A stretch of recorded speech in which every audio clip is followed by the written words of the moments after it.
أعوذ بالله من الشيطان الرجيم. بسم الله الرحمن الرحيم. قال المصنف رحمه الله ونفعنا به وبعلومه.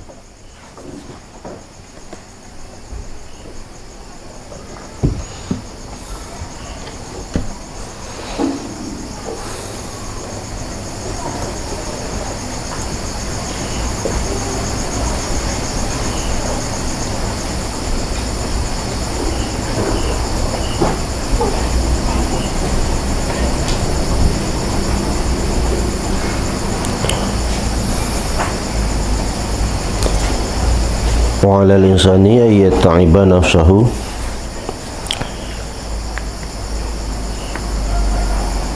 في دفع المعاصي كما عليه أن يتعب نفسه في ترك المعاصي والمعاصي كلها في تركها تعب وإنما الطاعة كلها ترجع إلى مخالفة النفس وهي غاية التعب.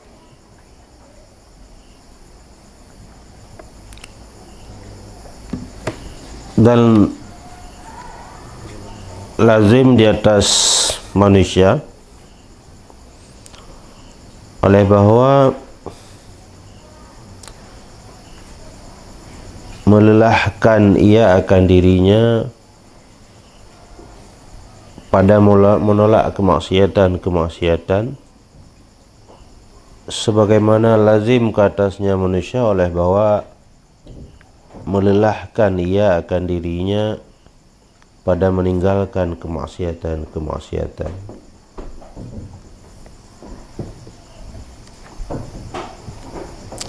Jadi artinya mencegah orang lain dan mencegah diri sendiri itu sama wajibnya, sama harusnya.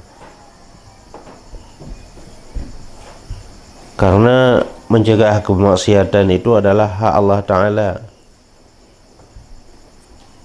di mana kita manusia yang merupakan hamba-hambanya Allah Ta'ala, jadi harus kita pastikan, harus kita berusaha sekuat tenaga dan upaya yang kita miliki supaya bahwa kemaksiatan itu tidak terjadi ya di atas permukaan bumi ini, tidak oleh kita dan juga tidak oleh orang lain. Maka kita wajib menjauhkan kemaksiatan, juga kita wajib mencegah orang lain, menjauhkan orang lain daripada kemaksiatan. Wal ma'asi kulluha fi tarkiha ta'abun. Dan bermula kemaksiatan, tiap-tiapnya kemaksiatan pada meninggalkannya kemaksiatan itu memang sukar, itu kesukaran. Wa innama ta'atu kulluha, dah hanya saja bermula ketaatan, tiap-tiapnya kemaksiatan itu kembali ia kepada melawan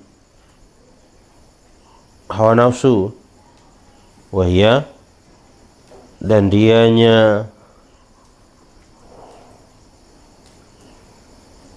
melawan hawa nafsu itu paling sukar, sehabis-habis kesukaran, ghayatut ta'bi. Jadi dalam hadis Nabi itu dikatakan bahwa surga itu dilingkari dengan hal-hal yang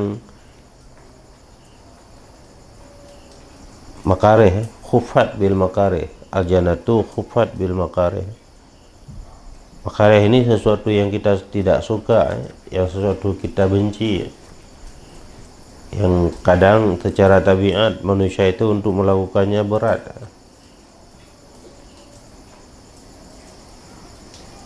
Sementara neraka itu khufat bisyahawati, dilingkari dengan sesuatu yang diinginkan oleh nafsu syahwat. Jadi artinya perbuatan-perbuatan yang ketika kita perbuat sesuai dengan nafsu syahwat, keinginan syahwat, itu biasanya itu adalah menjurus kepada kemaksiatan. Tapi kalau melawan nafsu syahwat, dan itu adalah hal yang sukar memang di dalam kita jalani kehidupan,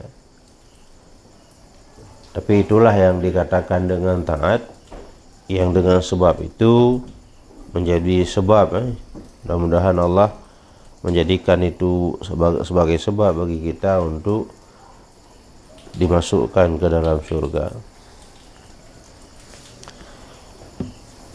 Summa la yaldamuhu ihtimalu kulli dararin balit tafsilu fihi kama zakarnahu min darajatil mahduratil lati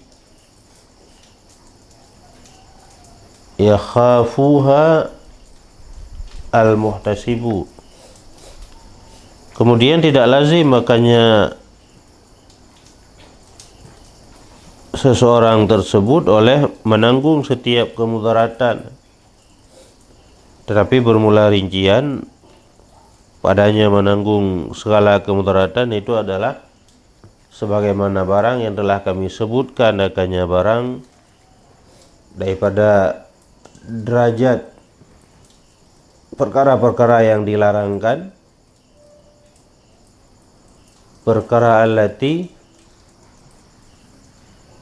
yang dikhawatiri akannya perkara-perkara tersebut oleh si muhtasib, yang ditakutkan akannya perkara-perkara tersebut oleh si muhtasib.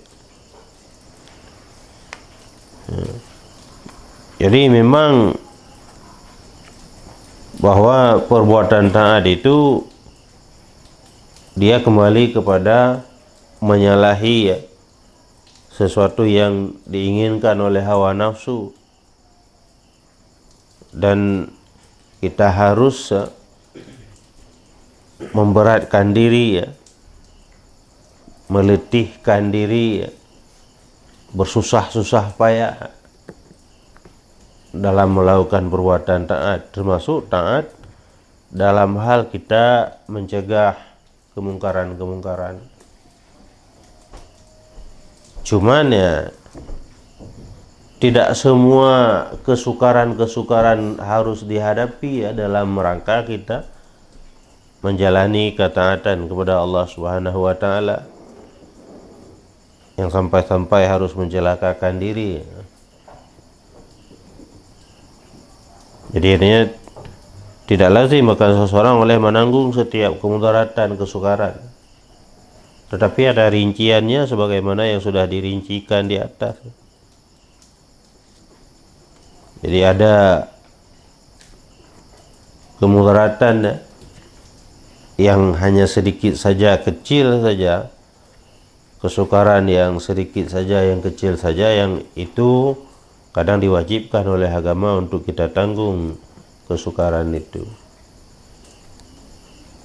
Tapi kalau kesukaran itu sudah terkait dengan hal yang mengancam nyawa, mengancam tubuh, menghilangkan harta, ini tidak diwajibkan kepada kita untuk kita tanggung beban kesukaran tersebut. Jadi sudah dirincikan di belakang itu. Karena sebagaimana barang telah kami sebutkan daripada derajat mahdurat yang ditakuti akannya derajat-derajat itu oleh si muhtasib. Muhtasib ini orang yang ingin mencegah kemungkaran, tapi ada hal-hal yang akan mencelakakan dia, yang ia takutkan mencelakakan dia. Jadi yang mana yang harus ditanggung, yang mana yang harus dijauhkan itu sudah dihuraikan di belakang. Wa qad ikhtalafatil fuqaha'u fil masalataini taqribani min ghardina. Ihdahuma annal iltiqata hal huwa wajibun wal luqtatu dhai'atun wal multaqitu mani'un inadhiya'i wasa'un fil hifdhi. Dan sungguh berbedalah para fuqaha pada dua persoalan yang mendekati oleh keduanya dua persoalan min gharidina daripada maksud kita.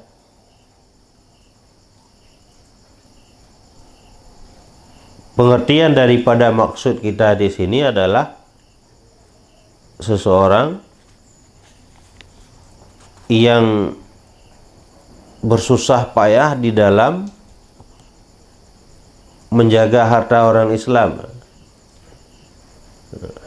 hifdzu malil muslim ini kan, menjaga harta orang Islam, tentang bahasnya.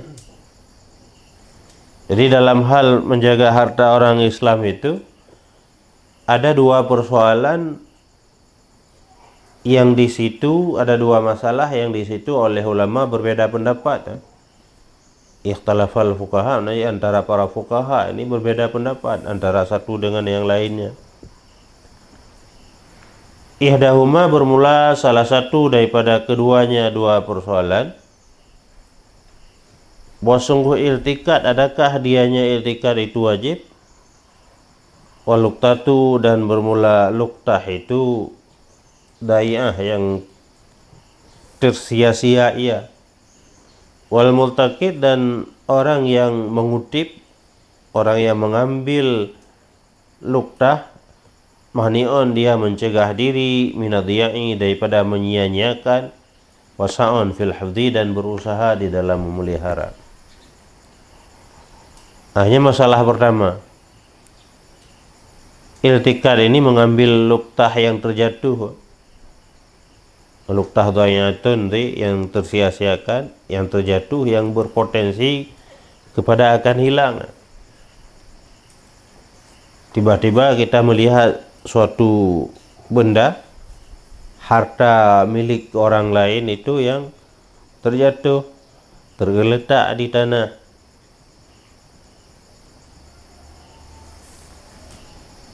Pertanyaannya, adakah wajib bagi kita untuk mengambil sesuatu yang terjatuh tersebut atau tidak? Wal multaqid, sementara orang yang mengambil itu adalah mencegah ia daripada tersia-siakan. Artinya kita sebagai multaqid adalah orang yang amanah, orang yang terpercaya, yang pasti akan menjaga diri untuk menyia-nyiakan harta orang lain tersebut, dan kita mau berusaha untuk menjaga, memelihara. Jadi seseorang yang amanah, yang terpercaya, mendapati harta benda orang lain yang jatuh tergeletak di tanah, sementara karena ia adalah orang amanah pasti mau menjaganya. Yang pertanyaannya, apakah baginya itu wajib mengambil sesuatu yang terjatuh tersebut atau tidak? Itu pertanyaan. Wal haqqu fihi indana ayyufasala, dan bermula yang benar padanya iltikat tersebut, apakah wajib atau tidak, indana, di sisi kita, di sisi orang-orang ulama yang bermadhab Imam Syafi'i, ayyufasala, bahwa itu dirincikan. Jadi jawabannya itu adalah terperinci, ya. Wa yuqalu, dan dikatakan, in kanatil luqtatu fi mawdhi'in law tarakaha fihi lam tada' bal yaltaqituha may yu'arrifuha. Jika adalah luqtah itu pada satu tempat, jikalau meninggalkan ia seseorang akannya luqtah padanya tempat, niscaya tidak akan tersia-sia ianya luqtah, tetapi akan dikutip, akan diambil akannya luqtah oleh seseorang yang mau mengtakrifkan ia akannya luqtah. Jadi ternyata kawasan itu adalah kawasan orang-orang yang terpercaya yang suka membantu orang lain, yang ketika melihat ada barang tercecer seperti itu tidak akan dihilangkan, tidak akan digelapkan, mesti diambil kemudian digelapkan, dihilangkan. Tetapi justru sebaliknya, oleh siapapun yang melihat benda tercecer itu, dia tidak akan menggelapkan, tetapi akan mengambil, menjaga, dan kemudian menta'arifkannya. Menta'arifkan ini membuat pengumuman, bahwa ada barang yang tercecer. Jadi kawasan yang terpercaya, kawasan orang-orang yang terpercaya, yang jikalau di situ ada barang tercecer tidak pernah hilang, tapi akan diambil oleh orang yang lainnya yang mau menjaga dan mau menta'arifkan.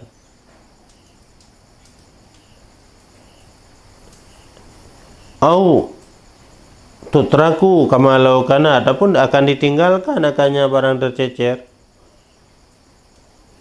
Jadi itu satu takdir, itu takdir yang pertama. Ini jawabannya belum ada. Ataupun takdir yang kedua, tutraku, akan ditinggalkan akannya barang tercecer tersebut, sebagaimana barang jikalau ada ianya tercecer fi masjidin, di masjid, atau ribatin, atau di ribat, di lokasi ibadat orang-orang sufi, ataupun di dalam pondok pesantren yang penduduk, guru dan murid-murid di pondok itu orang-orang yang saleh, yang tidak mau mengambil harta orang lain. Yata'ayanu mayadkhuluhu, yang tertailah orang yang memasuki ia akannya masjid atau ribat. Wa kulluhum umana, dan bermula seluruh mereka itu adalah orang-orang yang terpercaya. Fala yalzamuhul iltiqatu, maka hana lazim akannya seseorang oleh mengambil. Jadi dua takdir tadi ya. Yang pertama, apabila barang tercecer itu berada pada tempat yang jikalau kita biarkan dia tetap akan selamat, akan diambil oleh orang lain, dan kemudian orang lain akan menjaga dan menta'arifkan. Berarti jawabannya tidak ada kewajiban bagi kita untuk mengambil, karena walaupun tidak kita ambil, diambil oleh orang lain, pasti ia akan jaga dan menta'arifkan. Kemudian takdir yang kedua, ataupun tidak akan ada orang yang mengambil, akan dibiarkan oleh semua orang yang melihat itu, akan membiarkan barang tersebut di situ sampai nanti kemudian datang pemiliknya. Karena pemiliknya ketika tahu ada barangnya yang jatuh, yang tercecer, pasti dia akan kembali untuk mencari. Seperti jatuh dalam masjid ataupun dalam komplek daya. Dalam masjid misalnya, karena orang dalam masjid itu ya ta'ayanu, tertain, maksud tertain di sini sudah anggota jamaah masjid itu adalah anggota tetap yang sudah kita kenali, yang sudah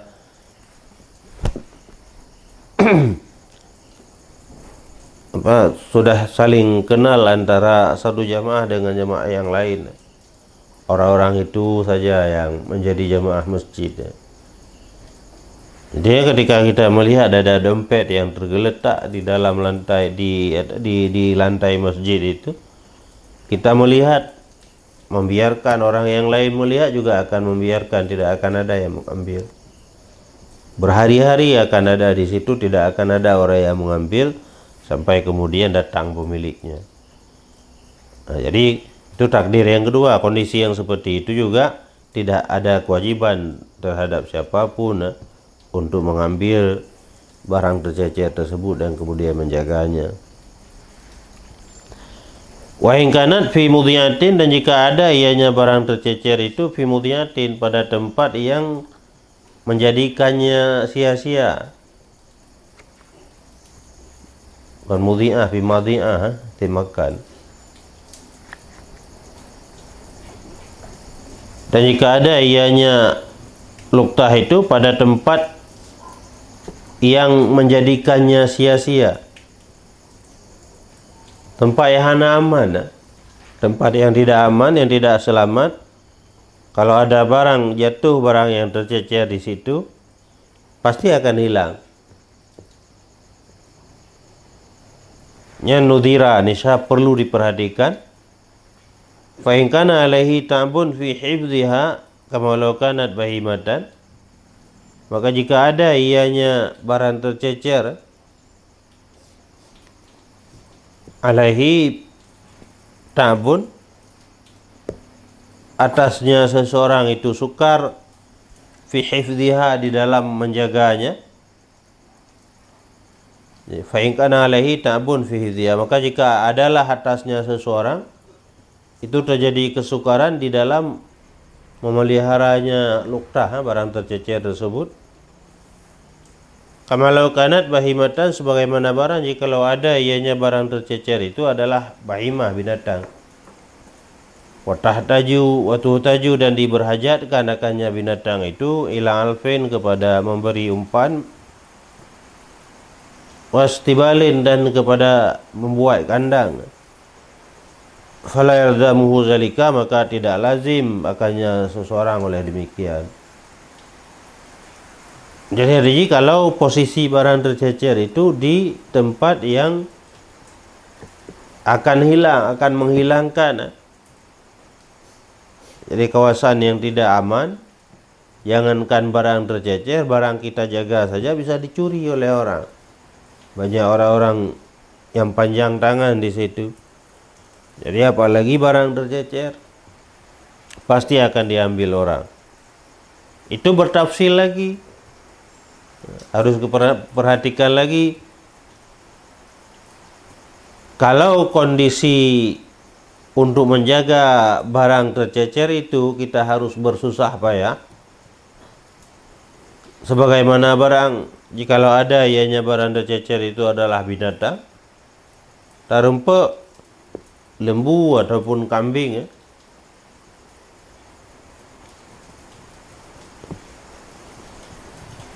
kambing terkadang berputar-putar di situ, yang tidak ada pemiliknya, yang tidak tahu ya kembali kemana, kambing atau lembu tersesat. Kemudian untuk mengambil lembu tersebut, terjadi kesukaran di dalam menjaga, perlu kasih umpan, perlu menyiapkan kandang. Fala yalzamuhu zalika, maka hana lazim, makanya seorang oleh demikian. Hana lazim, hana wajib, lianahu inama yajibul iltikatu li haqqil malikiyah wa haqquhu bisababi kaunihi insanan muhtaraman, wal multaqitu aidan insanun walahu haqqun fi alla yata'iba li ajli ghairihi kama la yata'iba ghairahu li ajlihi.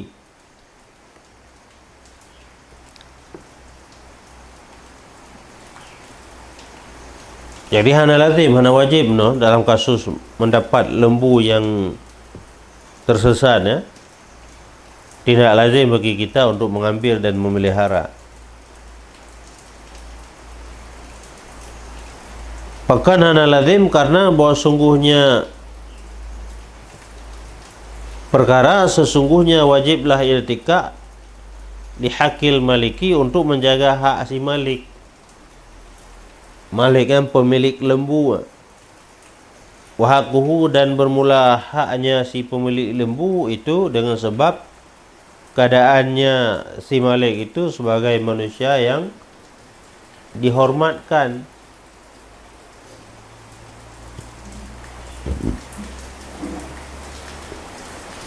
Jadi alasan Kalau kita mendapati barang tercecer,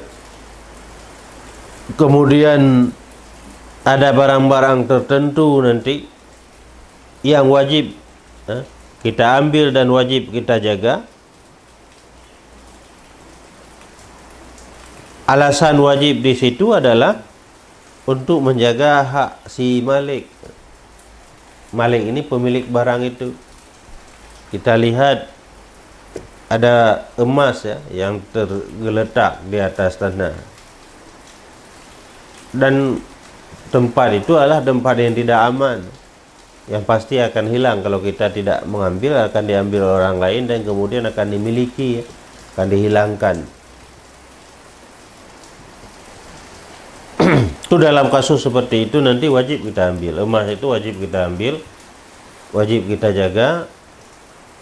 Kenapa wajib kita ambil, wajib kita jaga adalah dalam rangka untuk menjaga hak orang yang memiliki, hak orang Islam.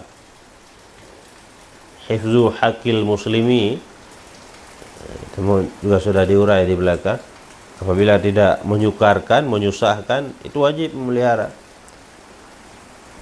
Jadi artinya ada kasus-kasus di mana barang tercecer itu wajib kita ambil adalah dalam rangka untuk menjaga hak si pemiliknya. Kemudian wahakuhu, dan memelah hak si pemiliknya itu adalah dengan sebab keadaannya si pemilik itu adalah manusia yang dihormati. Kenapa wajib kita ambil emas yang tercecer itu adalah dalam rangka untuk menjaga hak si pemilik. Kenapa kita wajib menjaga hak si pemilik itu? Karena si pemilik itu adalah manusia yang dihormati, apalagi orang Islam. Maka karena itu adalah hak manusia yang dihormati, maka kita wajib menjaga, memelihara. Wal multaqitu aidan insanun, dan mula multaqit pula itu adalah seorang manusia. Walahu, dan baginya multaqit itu ada hak pada bahwa dia jangan melelahkan akan dirinya sil multaqit li ajli ghairihi, karena orang lain. Kama la yata'iba ghairah, sebagaimana barang tidak boleh melelahkan ianya si multaqit akan orang lain, li ajlihi, karenanya si multaqit.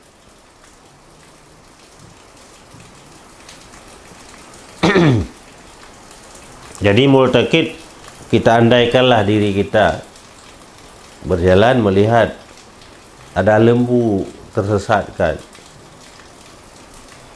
Dari satu sisi bahwa pemilik lembu itu adalah manusia yang dihormati, maka kita wajib menjaga hak manusia itu. Tapi ada sisi yang lain, kita yang calon multaqit ini kan juga manusia yang dihormati, yang seyogyanya tidak menyusahkan diri oleh karena orang lain. Jadi artinya dari sisi menjaga hak orang Islam ya, ada kewajiban kepada kita. Tetapi karena barang itu barang yang menyusahkan untuk kita jaga, menjadi manik ya. Ta'arada antara muqtadi dan manik kan kudimal manik ya. Dari satu sisi karena itu adalah harta orang Islam, muktazinya dikehendaki kepada kita harus mengambil dan menjaga. Jadi ketika bertentangan antara muqtadi dan manik, kudimal manik dalam kaidah fikih, harus didahulukan manik.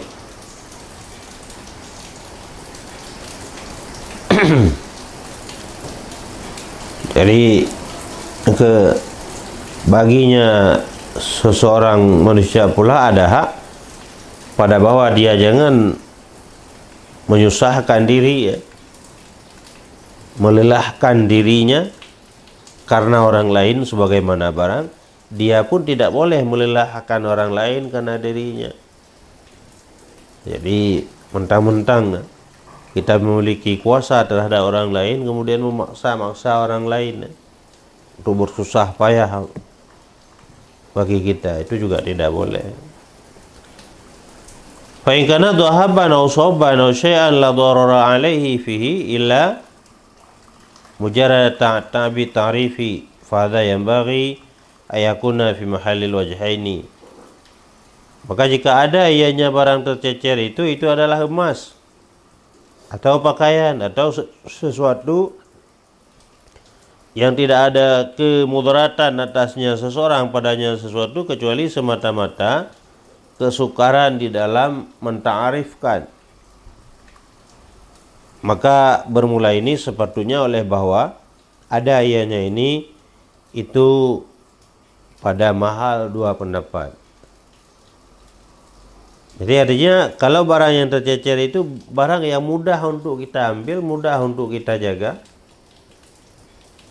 Dia hanya persoalan, hanya susah, hanya mengambil saja, masukkan ke dalam kantong, kemudian simpan di rumah.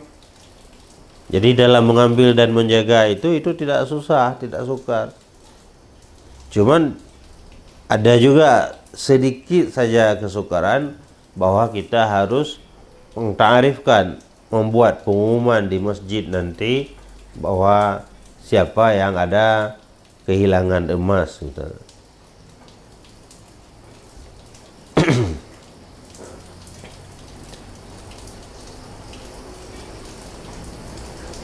Jadi kemudian itu juga tertafsil, bukan tertafsil. Di situ ada dua pendapat. Jadi dalam hal barang tercecer itu benda yang kecil yang mudah kita pelihara, kita jaga, hanya ada sedikit kesukaran karena ada keharusan untuk mentarifkan, maka pada barang yang seperti itu khilaf dua pendapat. Faqailun yaqulu, maka bermula satu pendapat mengatakan at-ta'rifu wal qiyamu bi syartihi fihi ta'bun fala sabila ila ildamihi dzalika illa ay yatabarra fa yaltazimu tabaqa lisawabi.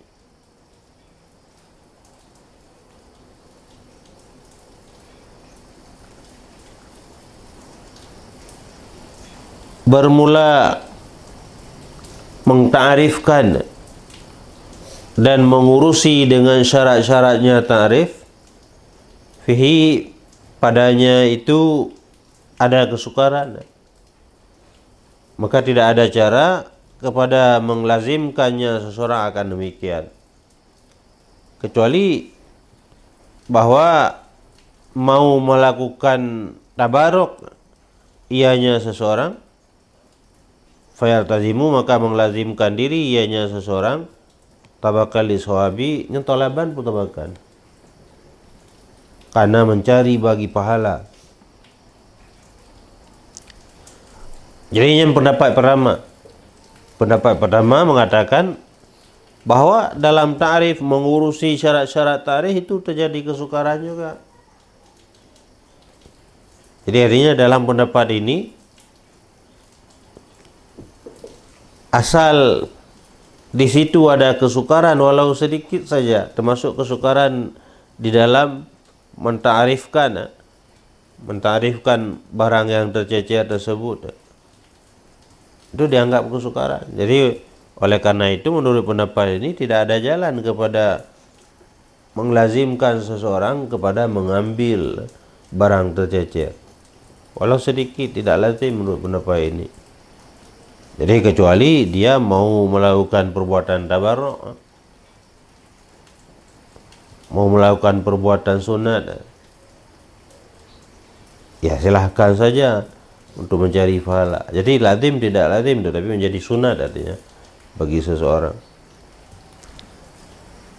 Waqailun yaqulu, dan bermula pendapat yang lain itu mengatakan iya. Maksud nakirah ulang nakirah kan ghairuh. Jadi kail yang pertama itu bukan kail yang kedua. Kayak kita beri nama dan bermula pendapat yang lain itu mengatakan iya, inna hadzal qadara minat tabi mustasghirun bil idafati ila mur'ati hukukil muslimin. Bahwa sungguh ini kadar daripada kesukaran. Jadi oleh pendapat yang lain mengakui juga di dalam menta'arifkan barang itu ada kesukaran. Tapi ukuran kesukaran di dalam menta'arifkan, maksud ini kadar, oh sungguh ini ukuran, minat ta'bi, ini ukuran kesukaran dalam menta'arifkan. Mustasghirun itu kecil ia, dianggap kecil ia, bil idafati dengan dinisbahkan kepada memelihara hak-hak orang Islam. Jadi barang tercecer itu emas 10 manyam. Emas 10 manyam itu kan ke 20-an juta. Kita ambil memang ada kesukaran harus menta'arifkan.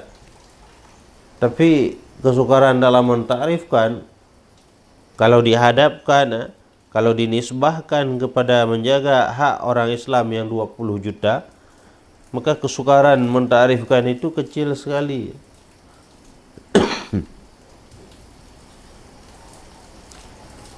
Fayundalu hadha, maka dipertempatkan akan ini kesukaran mandilata ta'bi syahidi pada tempat kesukaran seseorang saksi fi huduri majlisil hukmi, di dalam menghadirkan majelis hukum. Fainahu, maka bahwa sungguhnya si saksi itu la yaldamuhu, tidak lazim makanya si saksi oleh safar, melakukan perjalanan kepada negeri yang lain, ila yatabarra'a fihi, kecuali bahwa bertabarok ia padanya safar. Fa idza kana majlisul qadhi fi jiwarihi, maka apabila adalah majelis qadhi fi jiwarihi, di dalam jiwarnya, sampingnya, di tetangganya, dalam kampungnya, majelis qadhi itu di kampungnya, untuk menghadiri ke majelis itu tidak perlu melakukan perjalanan. Ladimahul hudur, nisya ladhi, makanya seorang oleh hudur. Wa kana ta'bu bihadil khatwati la yu'adu ta'ban fi ghardi ikamati syahadati wa adail amanati. Dan adalah kesukaran dengan ini langkah-langkah itu tidak dihitung, akan kesukaran itu akan sebagai sebuah kesukaran fi ghardi, di dalam maksud mengurusi kesaksian dan menunaikan amanah kepercayaan. Jadi orang yang menyaksikan suatu kejadian, kemudian terjadi majelis persidangan, jadi kita menjadi saksi di dalam sesuatu yang sedang disidangkan. Nah ini kalau persidangannya jauh dari negeri kita, harus melakukan perjalanan, mengeluarkan ongkos, berarti itu tidak wajib kita hadir untuk menjadi saksi di sana. Kecuali mau melakukan perbuatan tabarruk, perbuatan sunat untuk mendapatkan pahala, ya silakan. Jadi tidak wajib tapi sunat artinya. Tetapi kalau persidangan itu diselenggarakan di kampung kita, memang perlu berjalan beberapa langkah. Jadi perlu berjalan beberapa langkah, itu kan kesukaran juga. Tapi menurut Imam Ghazali di sini, walaupun perlu melakukan perjalanan beberapa langkah, itu tidak dianggap sebagai kesukaran kalau kita bandingkan kepada tujuan untuk meluruskan kesaksian dan menunaikan kebenaran. Jadi akhirnya nanti oleh hakim dia akan memutuskan hukum secara adil dan benar, kan didasarkan oleh kesaksian kita. Jadi kalau untuk kita nisbahkan dalam rangka menegakkan keadilan dan kebenaran, maka beberapa langkah yang kita harus melangkah itu tidak dianggap sukar. Nah, jadi manilahnya ngeposisikan kesukaran untuk menta'arifkan. Ya sukar kadang agak terikat waktu sedikit melakukan ta'arif terhadap barang-barang itu. Tapi kesukaran di dalam menta'arifkan dengan membandingkan kepada harta hak orang Islam yang 10 manyam tadi, itu dianggap kecil sekali ya. Artinya dianggap kecil sekali, artinya tidak dianggap itu sebagai kesukaran, di mana seseorang itu wajib mengambil barang tercecer yang bernilai tinggi tapi mudah untuk kita pelihara.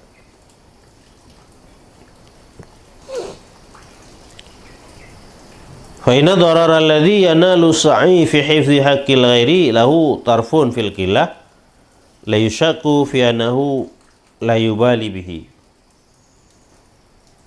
Maka sesungguh kemudaran alladhi yang didapati oleh si orang yang mengurusi dalam menjaga hak orang lain, sabit baginya kesukaran ada sisi pada sedikit yang tidak diragukan pada sesungguhnya sisi itu tidak akan diperdulikan dengannya sisi itu. Tapi watarafun fil kasrah, dan ada sisi pada banyak yang tidak diragukan pada bahwa sungguhnya sisi yang banyak itu tidak lazim lah oleh menanggungnya sisi tersebut. Jadi artinya yang ingin dikatakan di sini oleh Muwadari, kemudaratan, kesukaran, bersusah payah yang harus dilakukan oleh si sa'i. Misalnya orang yang mengambil kemudian mengurusi barang yang tercecer tadi.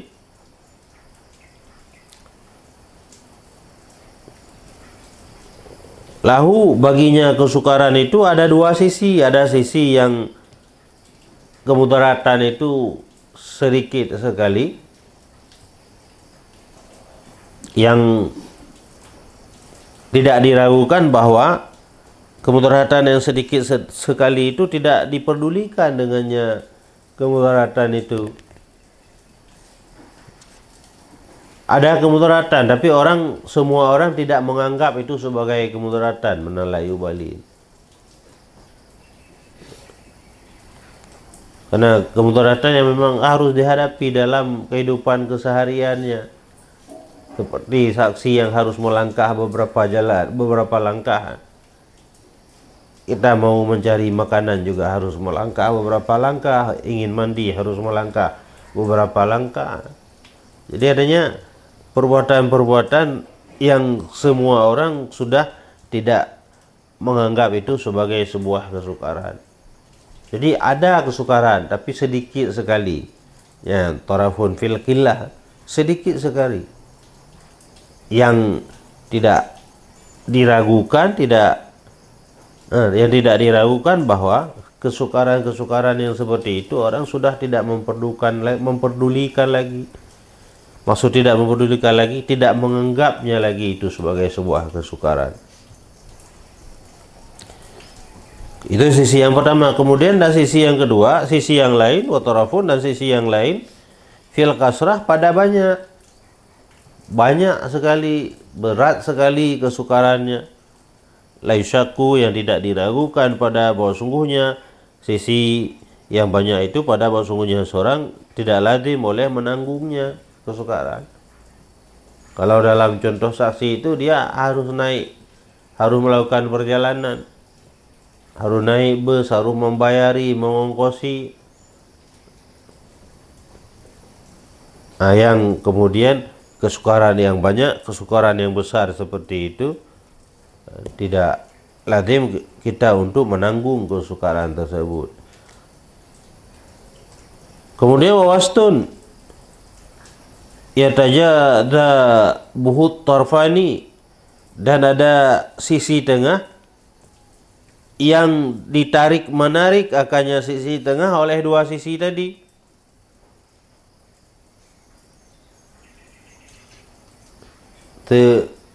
Tekrek tongkat kan ada hujung kanan ada hujung kiri. Hujung kanan itu di hujung yang berat sekali. Lagi ekor tikus kan dari hujungnya kecil, kemudian huram, pangkalnya itu besar. Jadi ada dua tongkat itu yang ujungnya sangat kecil sekali, kemudian yang pangkal itu sangat besar sekali. Yang besar itu susah untuk kita tanggung, yang kecil itu sangat enteng untuk kita tanggung. Jadi artinya kalau terjadi kesukaran kecil, sangat enteng kita tanggung, bahkan sudah sepakat itu tidak dianggap sebagai kesukaran. Tapi kalau sisi yang besar ini, semua orang bersepakat itu adalah kesukaran yang berat, maka tidak harus untuk kita tanggung. Tapi di tengah-tengah itu ya wastun, di tengah-tengah itu ditarik menarik akannya sisi tengah oleh dua sisi. Sisi yang hujung yang kecil dan sisi hujung yang berat. Tengah-tengah ini dia boleh saja bergabung kepada yang besar sehingga dianggap tidak harus untuk ditanggung, tapi bisa saja dia bergabung kepada yang kecil sehingga ia dikatakan sebagai kesukaran yang tidak diperdulikan orang, la yubali bih. Wa yakunu abadan fi mahali syubhati wa nadri, dan ada ianya sisi tengah selama-lama itu berada pada mahal syubhat wa nadri dan peninjauan. Jadi syubhat itu nanti mana syubhat ini? Sesuatu yang tidak jelas. Umurun mutasyabihah kan perkara yang tidak jelas. Kenapa dikatakan tidak jelas? Karena bisa saja ia menyerupai dengan sisi kiri yang kecil, bisa saja kita serupakan dengan sisi kanan yang besar, yang berat. Jadi umurun mutasyabihat ya. Perkara yang tasyabuh, yang remang-remang, yang tidak jelas. Abadan selama-lama. Wahya minasyubhatil mudhamanah, dan dianya syubhat sisi tengah itu adalah sebahagian daripada syubhat yang mudhamanah sepanjang zaman. Syubhat yang terbaji sepanjang zaman, allati laisa fi maqduril bashari, yang tidak adalah pada kesanggupan manusia, idalatuha itu menghilangkannya. Jadi itu memang syubhat. Kan dalam hal-hal yang seperti itu kan yang selalu terjadi perdebatan. Maksudnya kalau yang berat harus kita tanggung, sepakat tidak harus kita tanggung. Berarti tidak ada kewajiban untuk kita ambil barang itu kemudian kita pelihara, yang ketika kita pelihara membutuhkan kepada perawatan, memberi makan, menyiapkan kandang. Berarti itu sepakat itu adalah kemudaratan, menjadi manik bagi seseorang untuk mengambil lembu yang tercecer itu. Kemudian sisi yang kecil juga seperti itu. Orang bersepakat kepada bahwa kalau hanya seperti itu kemudaratan itu tidak dianggap. Tapi yang terjadi perdebatan yang di tengah-tengahnya. Ada kemudaratan. Kalau dalam kasus saksi yang naik, yang saksi yang harus menghadiri majelis persidangan itu di kecamatan, di kota kecamatan. Untuk pergi ke sana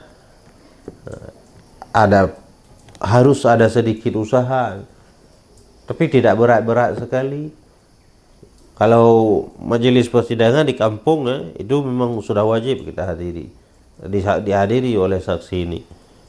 Atau kalau majelis persidangan kebirin, sepakat juga tidak lazim kecuali dia ingin melakukan perbuatan sunat. Tapi majelis persidangan di Kedai Tamalanga, itu sisi tengah perlu memang mengeluarkan biaya, tapi biaya tidak besar juga.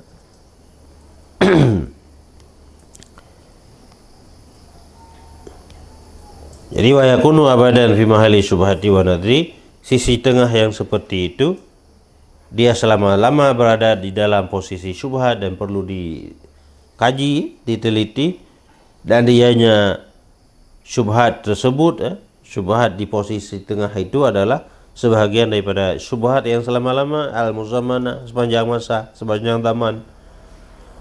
Syubhat alati yang tidak adalah pada kesanggupan manusia untuk menghilangkannya syubhat.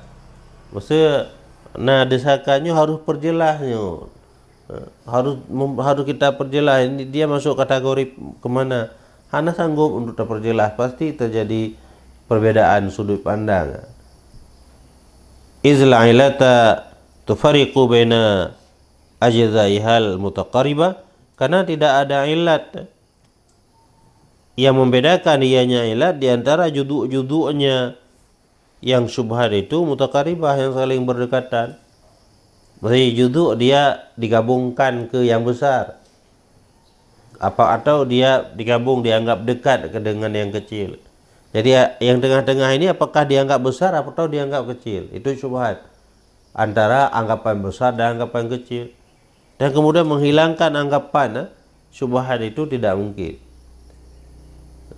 Kenapa tidak mungkin? Karena tidak ada ilat yang membedakan. Maksudnya yang kecil kemudian ada yang sedikit di atas yang kecil itu yang agak dekat-dekat dengan yang kecil kita gabung dengan yang kecil. Ilatnya apa? Karena dia dekat sekali dengan yang kecil. Kalau dengan yang besar itu jauh sekali. Ada ilat yang kemudian bisa menguatkan kepada bahwa ia dikategorikan kepada yang kecil. Tapi yang berada di tengah ini, ini tidak ada alasan. Kita katakan dikategorikan dengan yang besar, alasannya apa? Oh, alasannya karena dia mendekati dengan yang besar, tapi dia kan juga mendekati dengan yang kecil.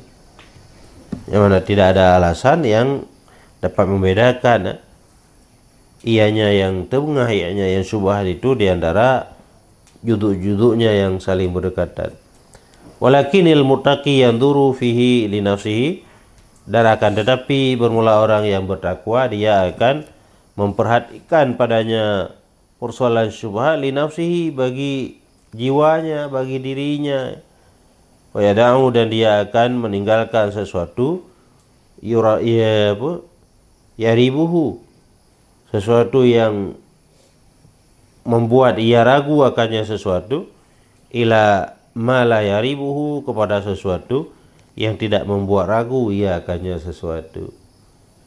Jadi artinya itu adalah syubhat yang tidak mungkin diputuskan apakah ia dimasuk dalam kategori mudarat besar atau kategori mudarat kecil. Jadi artinya tawakuf dalam persoalan-persoalan tersebut. Cuman kalau ia orang yang bertakwa, pasti ia akan bertanya kepada hati. Jadi kan bagi orang yang beriman, dalam banyak tempat yang sudah dikatakan oleh Imam Ghazali di belakang itu, apabila kamu ragu terhadap suatu perkara putusan, termasuk putusan-putusan hukum, maka tanyalah kepada hatimu. Karena hakim yang paling bijaksana itu adalah kata hati kita sendiri. Jadi menurut yang bertakwa kaitannya yang batin. Kalau ia ragu-ragu atau ragu-ragu apabila tidak melakukan dalam persoalan mengambil barang barang tercecer tadi, apakah harus saya ambil ataupun tidak harus? Karena kalau kita ambil nanti agak sedikit rumit, tersita waktu, harus ta'arif di beberapa tempat. Jadi mengambil tidak mengambil, mengambil tidak mengambil kan. Ragu-ragu seperti itu, tanya kepada hati. Kalau hatinya, kata hati merasa terlepas, ragu ini terhadap beban dosa. Kalau hati kita yakin bahwa kita terlepas daripada beban dosa, tidak mengambil itu, ya tidak, silahkan tidak mengambil. Tapi kalau dia membayang-bayangkan, bila aku tidak mengambilnya dosa, nanti bagaimana nanti pertanggungjawaban di hari kiamat? Itu kata hatinya. Berarti ikuti kata hati, wajib ambil. Wajib ambil atas dorongan kata hati. Tapi dalam hukum zahiriyah tadi kan syubhat. Tapi hati kita mendorong untuk mengambil, untuk membuat kita yakin terlepas daripada tuntutan hari kiamat, ya silahkan ambil. Tapi kalau memang hati kita itu tidak ragu, akan tidak ada persoalan apapun terkait dengan tanggung jawab untuk menjaga, yakin itu adalah tidak menimbulkan dosa, ya silahkan tidak mengambil. Jadi artinya keputusan antara mengambil dan tidak mengambil, tanya kepada hati. Apa yang tidak membuat hati ragu, kita terikat dengan dosa, maka silahkan ikuti. Fahadha nihatul kashfi an hadal asli, maka bermula ini itu adalah hujung sehabis-habis nihayatul kashfi. Nihayahnya berada sesuatu yang berada di penghujung. Jadi gimana? Al-Kashfi terbuka. Maksud terbuka ini terhurai. Jadi dari sekian yang dijelaskan di atas sampai sekarang ini itu sudah terbuka semua. Artinya sudah terjelaskan semua. Maka ini itu adalah sehabis-habis terbuka an hadzal asli, daripada ini asal. Maksud asal di sini, putar asal di sini. Persoalan dasar yang perlu dihuraikan. Jadi sudah dihuraikan semua, ya maksudnya. Jadi ini sudah terbuka semua dari persoalan dasar yang memang perlu dibuka, yang perlu dihuraikan, sudah terhurai semua. Jawab saya. Ar-ruknur rabi'u nafsul ihtisabi. Bermula rukun yang keempat itu adalah diri ihtisab. Ihtisab itu kan ibarat daripada amar ma'ruf nahi mungkar. Apa makna ihtisab? Ihtisab itu adalah amar ma'ruf nahi mungkar. Di belakang sudah dikatakan bahwa rukun ihtisab, rukun amar ma'ruf nahi mungkar ada 4.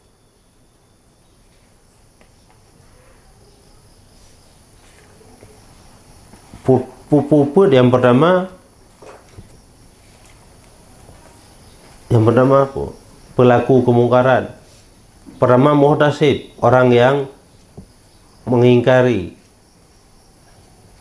Dan orang yang melihat kemungkaran, yang kemudian wajib kepadanya untuk melakukan amar ma'ruf nahi mungkar. Yang muhtasib. Yang kemudian muhtasab alih, orang yang diingkari. Yang kelima perbuatan kemungkaran yang dilakukan. Maka bermula yang pertamanya dari derajat-derajat itu adalah at-ta'aruf, mengenali bahwa itu adalah kemungkaran, bahwa seseorang itu melakukan kemungkaran. Jadi mencari tahu bahwa di situ, di tempat itu sedang terjadi kemungkaran.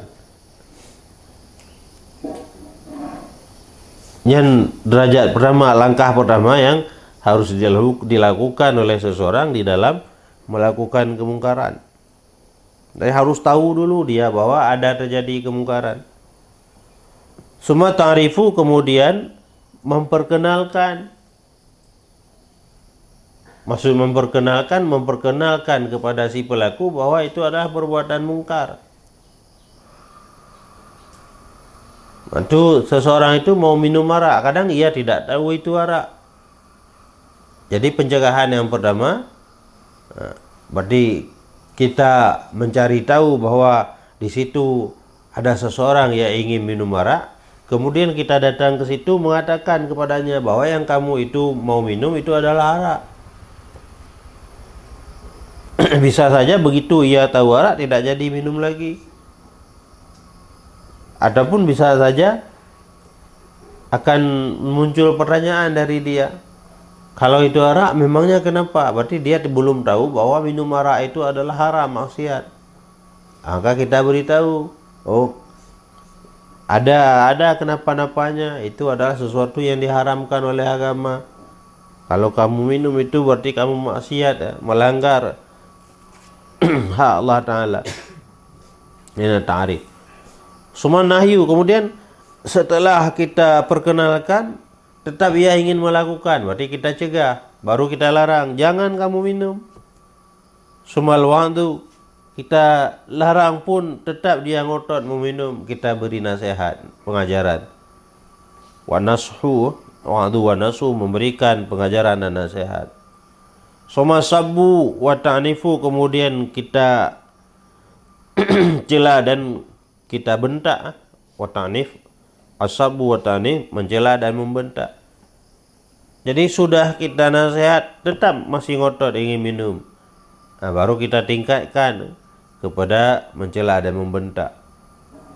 Sumat taghiru bil yad, sudah kita cela membentak masih dia ngotot mau minum, kemudian kita robah dengan tangan. Merubah dengan tangan, merampas minuman di tangan dia dan kemudian menumpahkannya. Sumat tahdidu bidarbi, kemudian kita ancam, tahdid ini mengancam dengan pukulan. Tapi masih ngotot mau mengambil yang lain. Sudah itu kita tumpahkan, ternyata masih ada dalam motor, ingin diminum lagi yang ada dalam motor. Nah, kita ancam untuk kita pukul. Ternyata dengan ancamannya tidak memberi efek. Dia tetap ngotot ingin minum. Suma ikau darbi, kemudian menjatuhkan pukulan, watahqiqah, dan memastikannya pukulan tersebut perlu dipukul. Suma syahrusilah, ternyata ketika kita pukul masih dilawan juga.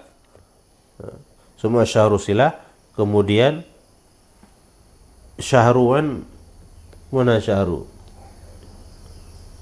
Kalau senjata dalam sarungnya kita hunus, suma syahrusilah, kemudian menghunus senjata. Suma istidharu fihi bil awan, kemudian istizhar, memunculkan padanya pencegahan itu bil awani, dengan penolong-penolong, wa jami'il junudi, dan mengumpulkan tentara. Ternyata setelah kita hunus pedang, dia juga ada pedang, ada senjata, dia ajak berkelahi. Kemudian ketika sampai tahapan itu diajak berkelahi, kemudian kita ada anggota, ada pasukan, memunculkan pasukan. Jadi harus berperang, ya sampai kepada tingkatan berperang. Artinya dari mengenali sampai kemudian tahapan harus berperang, ya berperang. Amma darajatul ula, adapun mula derajat yang pertama, wahiyya ta'aruf, dan dianya derajat yang pertama yaitu ta'aruf. Anak ni talabal ma'rifati bijirianil munkar, dan kami maksudkan akan mencari pengetahuan, mencari tahu, ma'rifah, tahu. Talabal ma'rifah, mencari tahu, bijirianil munkari, dengan berlaku kemungkaran. Jadinya mana ta'aruf, mencari tahu bahwa di situ itu terjadi kemungkaran. Kayak but humah lah. But humahan, ya pantau apakah ada orang yang bergadang sampai larut malam. Apakah ada yang keluar komplek tengah malam. Jadi mencari tahu dulu. mengumpulkan informasi apakah di situ terjadi kemungkaran atau tidak. Wadzalika manhiyun anhu, dan mula demikian mencari tahu apakah di situ ada kemungkaran itu dilarangkan daripadanya. Wa huwa tajassus, dan dianya itu adalah tajassus. Tajassusnya memata-matai, menginteli orang. Tajassus alladzi yang telah kami sebut akannya tajassus. Jadi ternyata mencari tahu menggali informasi ya dari orang-orang dalam rangka untuk mencari tahu, memeriksa, memata-matai orang-orang yang melakukan kemungkaran, itu adalah perkara yang terlarang yang masuk dalam kategori tajassus yang sudah dihuraikan di belakang oleh Imam Ghazali dengan mengutip ayat Al-Quran, wala tajassasu, kamu itu jangan bertajassus, jangan mengintai, memata-matai kesalahan orang lain. Ini perbuatan terlarang. Jadi fala yanbaghi ayastariqa as-sam'a ala dari ghairihi liyasma'a sautal autari, maka tidak seharusnya oleh bahwa menumpahkan ia akan pendengaran, memfokuskan pendengaran, rakai menipiskan, menghaluskan pendengaran, tapalu talum ala dari ghairi, ke atas rumah orang lain, supaya bahwa mendengar ia akan suara autar, alat musik yang menggunakan dawai yang menggunakan autar, memang gitar, biola yang menggunakan tali dawai autar. Hukumnya haram, alat musik yang seperti itu haram. Yang tidak pedinga menghaluskan pendengaran, bersusah payah berusaha memfokuskan pendengaran ke rumah orang lain untuk mendengar apakah orang lain itu ada suara gitar atau tidak. Wala ay yastanshiqa liyudrika hatal khamri, dan tidak seharusnya oleh bahwa beristinsya ia untuk mendapati ia akan bau arak, lewati samping rumah orang, tak curigai di dalamnya orang sedang minum arak, agak doa hidung nih bacut. Jadi bersusah payah mencari air untuk membersihkan hidung, istinsya. Mendoa hidungnya kan lewati tidak tercium bau arak yang ada di dalam rumah itu. Tapi untuk supaya tercium, kita berusaha untuk membersihkan hidung kita untuk mencium apakah di rumah yang kita lewati itu ada bau arak dan atau tidak. Wala yamusa ma fi sabihi li yu'rifa syaklal mizmar,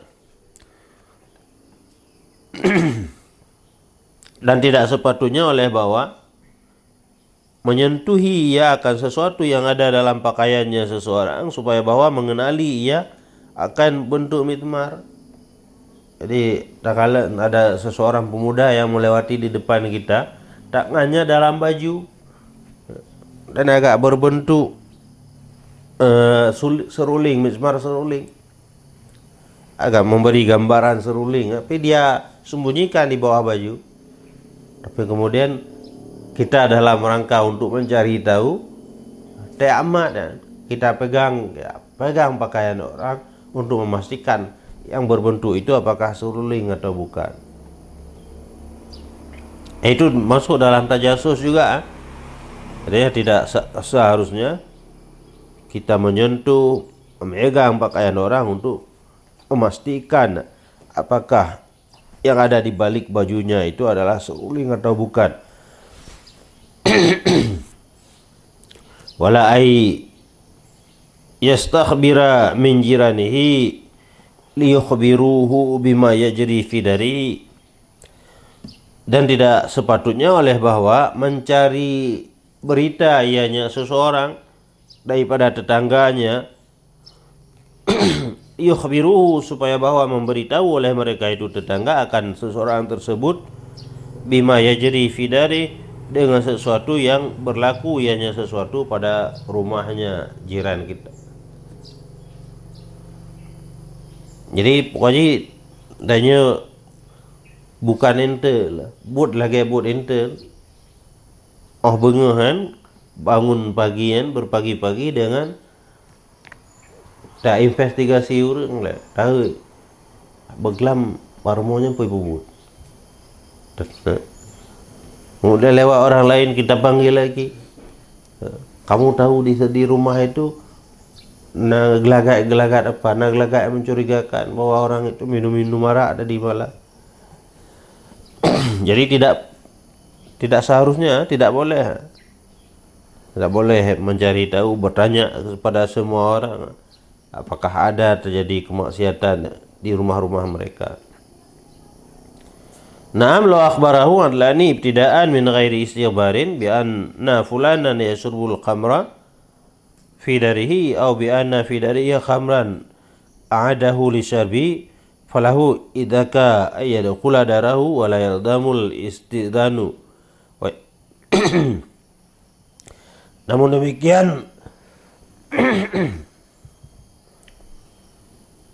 Namun demikian jikalau memberitahu akannya seorang oleh dua orang yang adil ibtidaan di awal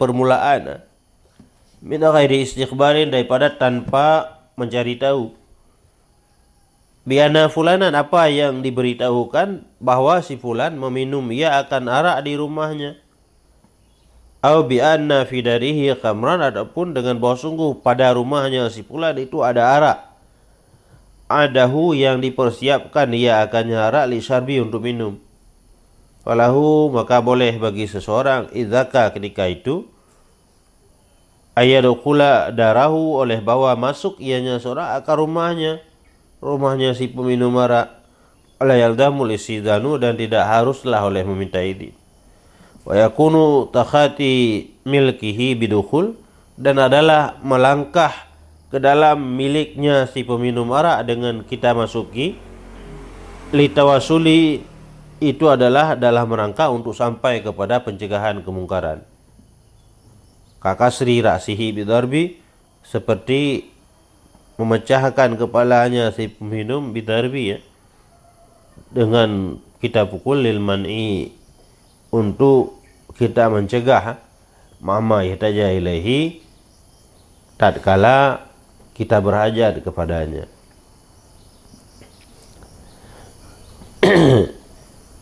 Jadi artinya apabila kita diberitahu tapi bukan mencari tahu, yang mirai istighbarin bukan mencari tahu, mungkin karena kita adalah tokoh di kampung itu, jadi ada anak muda datang kepada kita mengatakan bahwa tadi malam di rumah itu ada majelis minum arak. Adapun bukan tadi malam, sekarang di rumah itu ada majelis yang sedang terjadi minum arak. Jadi kita diberitahu sehingga menjadi tahu, tapi bukan mencari tahu, diberitahu sehingga menjadi tahu. Kaidah dalam mara'a mungkaran, orang yang melihat kemungkaran, maksud melihat itu termasuk mengetahui ada kemungkaran, yang sudah berkewajiban untuk menghentikan kemungkaran. Jadi orang yang diberitahu oleh dua orang yang adil ibtidaan, maksud ibtidaan tiba-tiba ada orang datang memberitahu, yan min ghairi istighbarin, membayan gejelaskan makna ibtidaan. Apa maksud ibtidaan? Maksudnya dia tidak diawali dengan mencari tahu, tapi tiba-tiba datang orang memberitahu bahwa si fulan minum arak, atau bahwa di rumah si fulan ada arak yang dipersiapkan untuk diminum nanti malam. Nyan falahu, maka boleh baginya di ketika itu oleh bahwa memasuki rumah si peminum arak dan tidak harus meminta izin, dan kemudian dia masuk melangkah ke rumah orang lain. Secara hukum dasar kan ghasab, isti'la ala hakil ghairi bi ghairi idznin, ghasab, hukum ghasab itu adalah haram. Tapi dalam kasus ini itu tidak dikatakan ghasab. Jadi kita menguasai, melangkah memasuki ke dalam rumah orang tanpa minta izin, itu adalah dalam rangka untuk sampai kepada pencegahan kemungkaran. Jadi mencegah kemungkaran wajib, wasilah untuk sampai kepada pencegahan kemungkaran juga wajib. Jadi artinya wajib masuk kalau tanpa izin, dan kemudian wajib kemungkaran yang terjadi, mencegah kemungkaran seperti itu. Kakak Sri Raksi seperti memecah kepala. Seperti kan tingkatan atas apabila perlu pukul, bahkan perlu menghunus senjata, ya, sampai tingkatan kepada boleh menghunuskan senjata, boleh melukai, ya, tapi mahma ihtaja ilahi, kapan-kapan berhajat dia. Jadi dengan tahapan-tahapan yang rendah itu tidak memberi kesan, tidak tidak memberi bekas, harus dengan tahapan yang paling keras, yang paling besar, itu boleh juga dilakukan. Jadi yang pertama kan memukul orang, jadi yang dosanya lebih besar, kerap zalim, menzalimi orang lain. Tapi itu memukul di sini adalah dalam rangka untuk mencegah kemungkaran.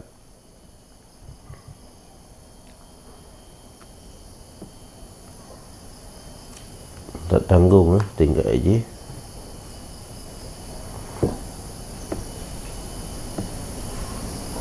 Wa in akhbarahu adlani wa adlun wahidun, tidak bisa mengulang kita orang yang sini.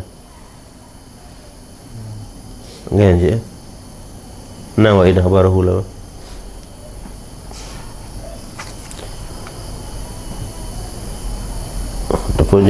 Sekalipun diberitahu akannya oleh dua orang yang adil, adlun wahidun, ataupun bahkan oleh satu orang yang adil yang satu.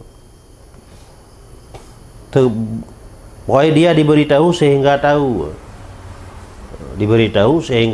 walaupun oleh satu orang yang adil.